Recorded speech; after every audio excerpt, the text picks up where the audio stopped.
Hello, everybody. Welcome into GSMC's Down by Contact Sports Podcast. I'm your host, Jeremy Lapidus. Today is Wednesday, March 5th. Hope everybody is having a great day so far. We have a lot to get into. The NFL was once again busy today. Some more record-setting contracts, some more big players getting cut, asking for trades, getting traded. We'll get into all of that in the first segment. Then we go heavy NBA as we do every single Wednesday. LeBron James cracks 50,000 career points, including the regular season and playoffs. He is amazing. We'll talk about if any player can catch him and what an amazing feat it is for him to get that far at this point in his career, as well as getting into our NBA power rankings like we do every single Wednesday, then continuing our series. We're finishing up the NFC North today. What are the Lions going to do this offseason? What is a perfect offseason for them?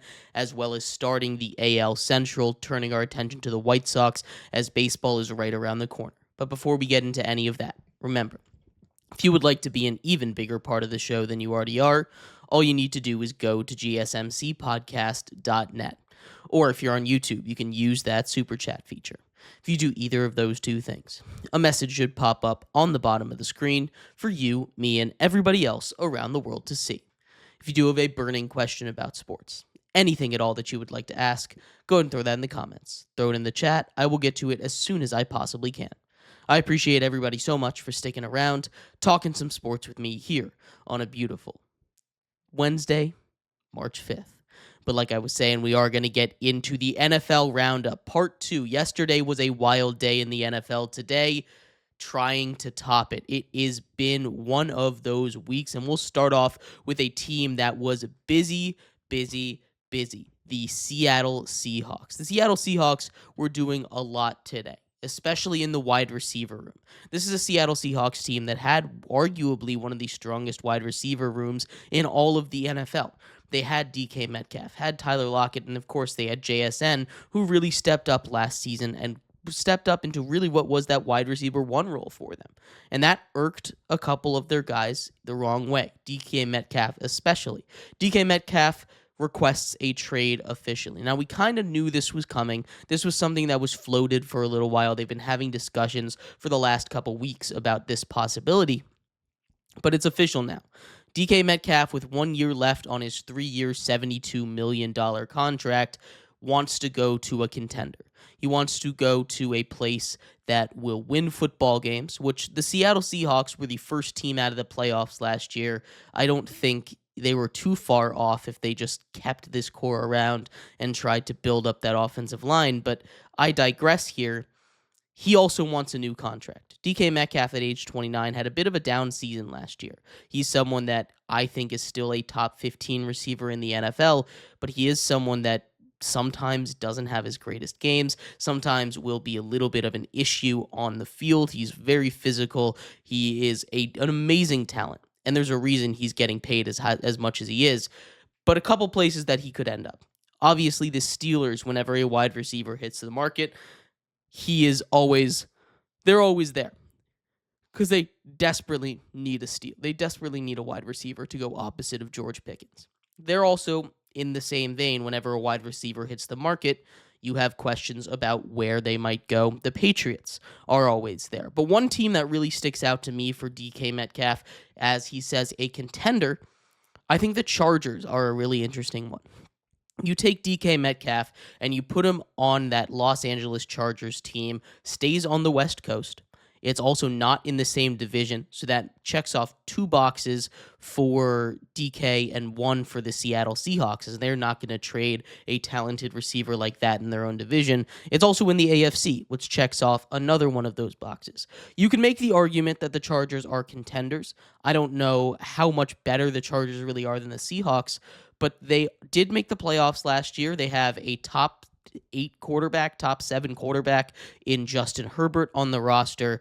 That's somewhere that I think would be really interesting and fun for DK Metcalf to go, and that's my number 1 landing spot for him. As well, more wide receiver news out of Seattle as they have moved off of Tyler Lockett. Tyler Lockett is second place in franchise history in yards, receptions, and touchdowns, catching 61 touchdowns in his 10 years as a Seahawk. He has been on a little bit of a downslide recently. He only had 51 catches last season. He's done this thing over the last couple years where he doesn't fight for extra yards. He just goes down whenever he senses contact, which isn't necessarily the most, this is not the worst thing, but it doesn't look great when the rest of your team is fighting for yards and he just dives half a yard before the first down line. Tyler Lockett is a guy that's playing for safety. I respect that. They saved $17 million by getting rid of Tyler Lockett. It's a lot of money for him. He's expected to go and sign with the Raiders. That is an interesting move. The Raiders could use Tyler Lockett there, but it all depends on the quarterback situation. Tyler Lockett, a very quarterback-friendly wide receiver. That's a good guy to bring in. Veteran in the locker room. That should be good. Some more news as we switch over to the Raiders, where he's expected to go, as they were also busy this afternoon, this morning. They went out and they signed a guard, Alex Cappa, former Buck and Bengal. The guard signed a 2-year, $11 million deal to return to the GM that drafted him in Tampa Bay, in Spytech, right? This is a guy that's, you see it every time. They always bring in the guys that they like, but he didn't have his best season last year. He only had 2 penalties in 2024, but he also allowed 8 sacks. 8 sacks per PFF. That would put him at 134th out of 135 guards that PFF tracked last season. Not very good. But I do believe that Alex Cappa can turn it around. It wasn't a great situation. He didn't have a lot of help to his left or to his right. So being in a better offensive line situation, not that the Raiders really are that much better, should do wonders for him. But the big news coming out of the Raiders, of course, is Maxx Crosby. Maxx Crosby, the star defensive and the star edge rusher for the Las Vegas Raiders, re-ups on a massive 3-year, $106 million deal. $106.5 million. That's $35.5 million per year, making him the most expensive non-quarterback in NFL history, passing Jamar Chase on a yearly number by $500,000. Justin Jefferson, who's making $35 million per year. Now Maxx Crosby is the guy to beat. This is something that you have to pay a premium for. We've talked about it in the past when we talked about things like Myles Garrett. There are certain positions that you just have to pay for. And edge rushers, the guys that can get to the quarterbacks, are one of them. They are the second most important position in football outside of the quarterback because they are the one that's going to make life awful for the quarterback. They're the one that's going to help decide how much work the defense has to do. The quicker your guys get there, the less work the secondary has to do, the less work the linebackers have to do, the more work that the quarterbacks and the offensive line have to do. These guys are extremely valuable. It is a lot of money. But Maxx Crosby is absolutely in that top tier. You can't have a conversation about the best pass rushers in football without bringing up Maxx Crosby's name because he is a beast. He is someone that you have to game plan for week in and week out. He's a guy that sheds through double teams like it's nobody's business, and he's someone that absolutely deserves to get that record-setting money. There are better players than him. But in a premium position, the Raiders do a great job locking him up, $35.5 million per year. But that wasn't the only record-setting deal that took place this afternoon. Zach Baun, the all-pro linebacker for the Philadelphia Eagles, re-signs in Philly for 3 years, $51 million. Much like Saquon Barkley, he is now the highest paid at his position in NFL history. He reset the linebacker market after making an all-pro team for the first time in his career. He came over from the Saints, signed a 1-year deal, made an all-pro team, and then won a Super Bowl. This was a guy that the Eagles needed to re-sign. If they did not bring him back, the quarterback of their defense, the place where, honestly, they were the weakest. This is an Eagles team that was very strong just about everywhere, but if they lost Zach Baun, replacing him would have been near impossible. It's hard to replace an all-pro level guy. He goes out, gets his money. The Eagles, again, continue to find ways to pay people. Zach Baun was a must-get for them, and that was someone they needed. The Jaguars, also with wide receiver cuts, they cut Christian Kirk. Christian Kirk, who signed a massive contract a couple seasons ago when he hit free agency out of Arizona to go play in Jacksonville. He's been injured, but he's been really productive when he's on the field. A lot of people are connecting Christian Kirk, who now that he's cut saves $10 million against the cap for the Jacksonville Jaguars, to the Pittsburgh Steelers. I think that one makes a lot of sense. Christian Kirk is a guy that's not necessarily going to be a wide receiver one type. He's someone that if you can go and put into a solid system, another quarterback-friendly guy with good hands over the middle, he's not going to be a league winner, but he's also someone that can come in and be very productive for your team in those underneath to mid-route kind of concepts that the Steelers love to run.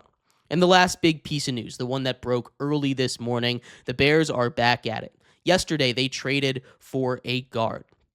They traded for a guard today as well. Today, they trade for Joe Thuney. Joe Thuney, the all-pro guard from the Chiefs. Instead of a 6th-round pick, they give up a 4th-round pick. So in the span of 2 days, they've gotten 2 guards. Jonah Jackson, an all-pro Pro Bowl level guy, and Joe Thuney, an all-pro level guy for a 4th and a 6th-round pick. That's, again, their second guard that they've traded for in as many days, and they are really starting to shore up that offensive line. When we broke down the Bears, what they needed to do this offseason, we said offensive line was step 1, 2, 3, 4, 5, 6, and 7, and they have addressed that concern mightily.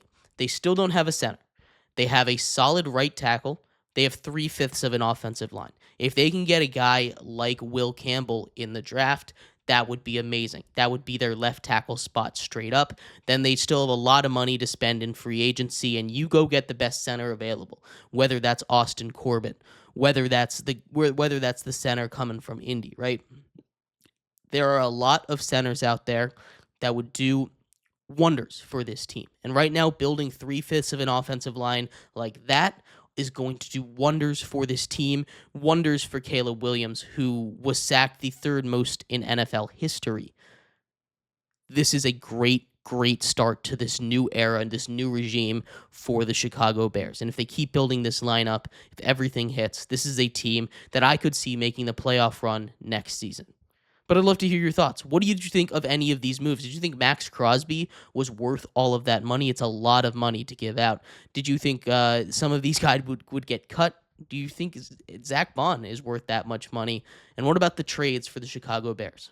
What do you think that does for that team? I'd love to hear your thoughts. We're going to take a quick break. When we come back, we switch on over to basketball. One of the biggest stories in the world today is LeBron James, the king, the GOAT. LeBron James breaks 50,000 points when you combine his playoffs and regular seasons, the only NBA player to ever do that. We'll talk about that, what it means for him, what it means for anybody trying to catch him, and much more coming up next here on GSMC's Down by Contact Sports Podcast.